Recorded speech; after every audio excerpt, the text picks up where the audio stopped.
How much should I charge for my comics? This is a question literally every creator will wrestle with throughout his or her career.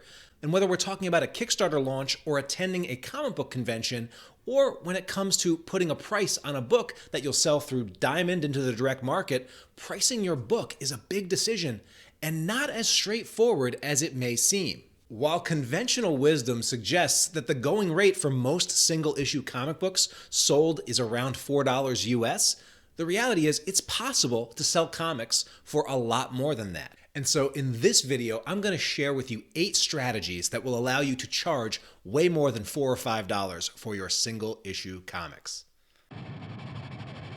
Prepare to launch in 3, 2, 1. Hello, fellow comics launchers. My name is Tyler James, and on this channel, we share proven tips and strategies for comic writers, creators, artists, and publishers. And so if you're new here, you definitely want to subscribe to get the best of what we have for you. On this video, we're going to get a bit controversial.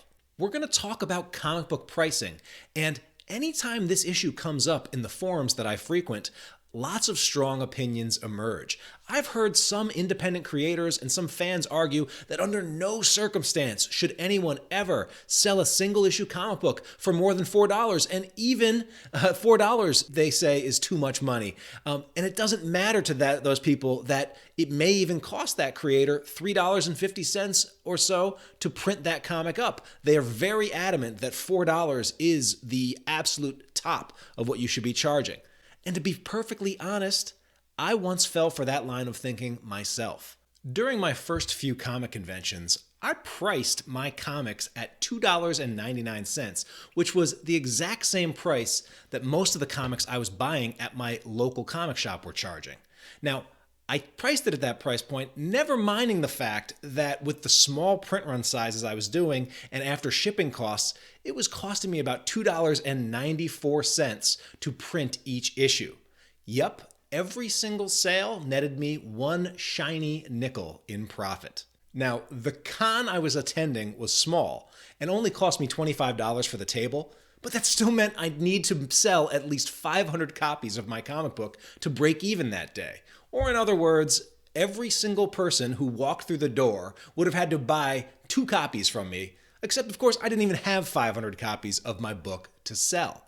Obviously, that math was never going to work out. Thankfully, over the years, I've gotten a little smarter, and I've discovered that as independent creators, we are not handcuffed to the average price of comics on the shelves, and there are plenty of legitimate reasons that you can charge significantly more for some of your comic books. And so yes, while the average price for single-issue comics sold in the direct market in January 2019 was a little over $4, that doesn't mean that the comics you create as an independent creator must all be that price. And so now I'm going to give you 8 strategies that I have used and that you can use to ethically charge more than $4 or $5 for your single-issue floppy comic. Now note, most, but not all of these strategies will involve offering variant covers. In comics, a variant cover is an issue of a comic printed with multiple covers featuring different cover art. So it's got the same story on the inside, but different covers on the outside. So let's get into these 8 strategies. So strategy number 1 to charge more for your single issue comic is to limit the print run size of your book. Now, in general, the lower the size of a print run, the more rare an issue is, and the higher value the market and customers and collectors will place on it. For example, at New York Comic Con, we had copies of the recently released direct market issue of Sync #1 at cover price. That was a 3,000 copy print run, and we had them for basically cover price. But we had them sitting next to a C.P. Wilson III, one of my favorite artists, a limited edition cover that was limited to just 200 of these copies printed. And fans were buying these right next to the $5 book at $40 a piece. There is a collector class of fan out there that will value comics more simply because it is truly rare. Your second strategy is to have an event-exclusive cover. One of the things that makes events special is that there are often items available for sale during those events that you can only get there. And that makes these items more rare and lets you command a higher price point both at the event and also in after sales after the event. And so, for example, this is a New York Comic Con exclusive cover we did for Wailing Blade #1. That's Declan Shelvey on the art there for this cover. And we were able to charge $15 easily for this New York Comic Con exclusive Declan Shelvey cover of the Wailing Blade. And another example of an event you might do is a Kickstarter exclusive cover. So this was a Kickstarter exclusive cover that we did for a Red 10 launch, and we were able to charge more for a Kickstarter exclusive cover or variant. So if you're attending events, if you're doing events, think about having an event exclusive variant and charging a little more for it. All right, strategy number 3 is to have a retailer or collector group exclusive cover. Now, as you build buzz for your titles, along with relationships with savvy retailers or collector groups that are out there, you may find you get offers to partner with these groups to do exclusive covers that will be sold at a higher price point. Now, here's an example of one of those. We did this with shout out to Big Pete from a retailer in Canada. And this was an awesome exclusive cover that we did, done by an artist that Big Pete brought on to do this cover for Sync. And this was available as a Big Pete exclusive, and it went for, I believe, $20. All right. Now, sometimes these groups will sell to their own customers or their own members at a discount, but then resell them online to the larger market at a premium. And there's nothing wrong with that. And in fact, because this is an exclusive cover, an limited edition cover, it should command a higher price point. All right, strategy number 4 is to offer up a blank sketch cover version of your cover and charge a little more for it. I know, it's hard to believe it, and some artists get offended at this, but you can and should charge more for a cover without an actual cover on it, all right? And the reason for this is because there's a big market for collectors out there who like buying blank sketch covers like this one that we did for Wailing Blade #1 and then getting their favorite artists to draw on them. And some people buy these covers for themselves so that they can draw on them and then resell them at a premium.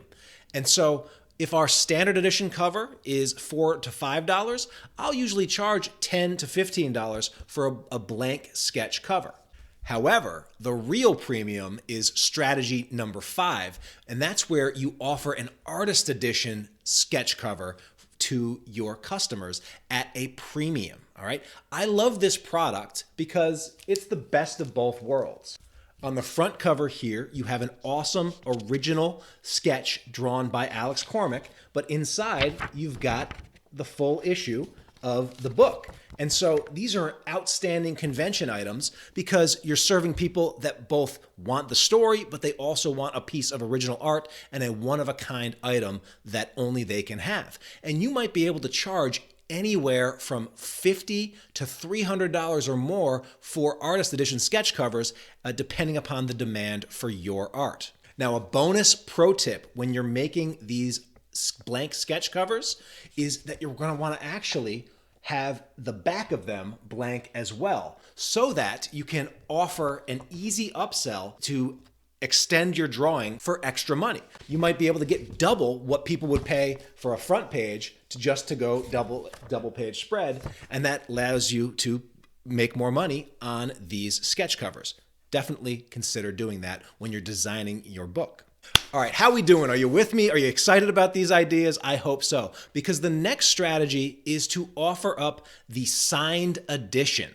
So here's an example of a signed edition book by, we've got the writer John Lees, we've got the cover artist Ryan Kincaid, and we've got Alex Cormack, who is the series artist as well. This book has all 3 signatures on it, and we charge a significant premium for that. Now, I know a lot of creators have a lot of resistance to charging more for a book that they sign. I'd never charge to sign a book. Who am I, Stan Lee? Well, no, only Stan Lee is Stan Lee, but you might just be the next Stan Lee. But here's how I look at it. When I'm at a convention, I don't charge for signatures. I'm happy to sign as many books as are put in front of me. But if I'm going to do the legwork to go out and collect multiple signatures from multiple members of a creative team, people who are often only rarely together in the same room. And then I'm going to store that product as its own piece of inventory. If I'm going to resell that online, I'm going to charge a premium for it. And so last year, during an online promotion after New York Comic Con, we charged, I believe, $125 for signed sets of all 3 issues of our New York Comic Con exclusives that were signed by all of the creators involved. And we sold several of those signed sets for people that really wanted their books signed. Strategy number 7 is the Remarked cover. This is a cool strategy and one that's really starting to take off with some collectors groups. And what a remark is it's kind of like a signature, but with a little extra pizzazz to it. It's where an artist will sign and also draw a little something extra on a regular edition cover. One artist that's had a lot of success selling remarked covers is Frank Uzan. His remarked cover for Sync number 4, which was a variant that he drew, they were in very high demand, and as you can see, he turned every single cover that he did into an awesome piece of original art that was on top of a regular cover. Now here's your pro tip. Because most remarked covers are drawn on what is usually a glossy standard comic book cover, you're going to need to get good with drawing in ink directly on the page. Pencils usually aren't going to work well with those remarked covers. And you're also going to want to make sure in your cover design, if you're trying to have remarked covers, is that you're going to leave some blank space, some white space on the cover so that there's space for a cool remark. The 8th and final strategy that will allow you to charge more and sometimes significantly more for a single issue comic is to offer a specialty cover. What counts as a specialty cover? Well, really anything above and beyond the norm. And I'll give you a few examples. Here's one example, the Superstar Artist cover. Now, my pal Fraser Campbell, he got superstar artist Frank Quietly of All-Star Superman fame to do a variant for his book, The Edge Off. Now, Fraser is such a nice guy, he charged the same exact price for the Quietly version as the regular edition during his Kickstarter, but he easily could have charged $20 or more for that Superstar Artist cover. Another example of a specialty cover is the Homage cover. Now, did you know that there are collectors out there of variants that swipe famous covers in the world of comics? In fact, just the other day, I had a fan reach out to me because he wanted to order these Sync Homage variant covers because he is a collector of both American Gothic and New Mutant swipes, and he must have them all. Foil stamped covers, shiny, are another example of a cover, of a premium cover that you can charge more for. They stand out from the crowd, and the cool thing is, from a printing perspective, is it actually doesn't cost that much more to do a foil enhanced cover than it does a regular edition cover when you're printing a lot of books. And speaking of shiny, metallic covers are another really cool example that seem to be heating up the convention scene these days. We did a special Black Friday black and white version of Sync that also happened to feature a really cool metallic cover that our fans easily snagged up for $20 a pop. And then one more example of a specialty cover is the Virgin cover. And this is a relatively new phenomenon, but Virgin covers are simply covers that are unadorned with any logo or copy. They really just show off the art. This is a Virgin cover of that Ryan Kincaid Sync number 6 New Mutants Homage cover. And many Virgins sell for around $50. Wait, that sounded off. So those are just 5 examples of specialty covers. There are a lot more out there, and probably some yet to be invented or discovered. But the general principle is if you go above and beyond the norm, you can charge more for that book. Wow, we've covered a lot, and I hope this video got the hamster wheel in your head turning about some of the books that you might offer at a premium price in the future. I'm going to give you one more bonus strategy after I give you a comics launcher. Your comics launcher for today's video is to leave a comment and tell me what's the most you've ever spent on a single floppy issue comic. Let me know in the comments and tell me what book it was. Now, as your final bonus tip for how you can ethically charge more for a single issue comic that your customers will actually want to buy is that you can combine multiple numbers of these strategies into a single product offering. For example, during the Wailing Blade Kickstarter, we offered a metallic Kickstarter exclusive variant cover limited to just 200 copies. We charged $25 a pop for them during our campaign and had 62 customers during our launch provide us an extra $1,550 in funding to add that premium limited edition metallic Kickstarter exclusive cover to their order. The last thing I want to say is that what you choose to offer and the price you choose to offer it at is entirely up to you. And I usually also offer a $4 or $5 version of every book we sell right next to the higher priced special editions because I want to serve both ends of the market. I want to serve the budget conscious readers as well as the premium collectors. So if you are someone who was feeling like you were ready to throw in the towel on your comics career because there was no way you could make the math work selling only $4 or $5 comics, I hope this video has given you some new strategies for creating and pricing your comics in a way that makes your business more money, makes it more sustainable, and a whole lot more fun. If you got value from this video, be sure to hit that subscribe button for more mindset strategies and tactics from Comics Launch here on YouTube. Thank you so much for watching, and I can't wait to see what you launch next.